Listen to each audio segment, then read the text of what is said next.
السلام علیکم ورحمۃ اللہ وبرکاتہ۔ محترم حضرات، بالوں کی سنتیں۔ نبی پاک صلی اللہ علیہ وسلم کے سر مبارک کے بال کیسے تھے؟ آپ صلی اللہ علیہ وسلم بالوں کو کیسے رکھتے تھے؟ نبی کریم صلی اللہ علیہ وسلم کے سر مبارک کے بالوں کی لمبائی کانوں کے درمیان تک، اور دوسری روایت کے مطابق کانوں تک، ایک اور روایت کے مطابق کانوں کی لو تک تھی۔ ان کے علاوہ کندھوں تک یا کندھوں کے قریب تک ہونے کی بھی روایات ہیں، شمائل ترمذی۔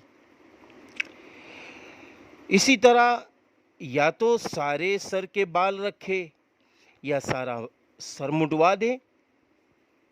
ایک حصے کے بال رکھنا اور ایک حصے کے بال مڈوانا یا ترشوانا فعل حرام ہے۔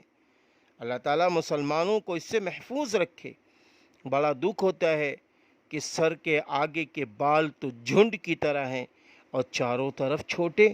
نہیں پیارے مسلمانوں، یاد رکھو، نبی پاک صلی اللہ علیہ وسلم والے بال رکھنا سنت ہے، اور آپ صلی اللہ علیہ وسلم نے ارشاد فرمایا، جب میری سنتیں مٹائی جا رہی ہوں، اس وقت میری کوئی ایک سنت کو زندہ کرے تو 100 شہیدوں کا ثواب ملتا ہے۔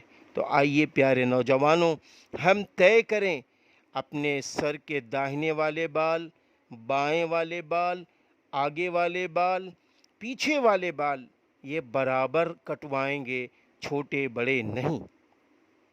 اسی طرح داڑھی کو بڑھانے اور مونچھوں کو کم کرنے کے متعلق حدیث میں حکم وارد ہے۔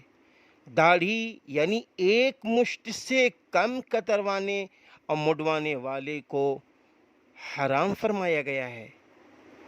اللہ تعالیٰ ہر مسلمان کو اس سے محفوظ رکھے۔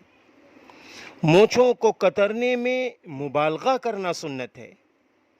زیر ناف، بغل اور ناک کے بال 40 روز گزر جائیں اور صفائی نہ کرے تو وہ انسان، وہ مسلمان گناہگار ہوگا۔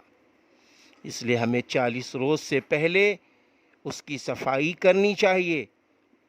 بالوں کو دھونا، تیل لگانا اور کنگھا کرنا مسنون ہے، لیکن ایک آدھا دن بیچ میں چھوڑ دینا چاہیے۔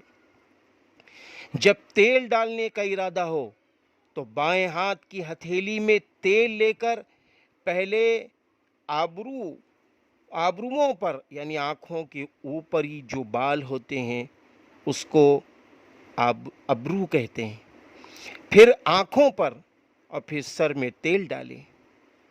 سر میں تیل ڈالنے کی ابتدا پیشانی کی جانب سے کریں۔ کنگھا کریں تو پہلے دائیں جانب سے شروع کریں۔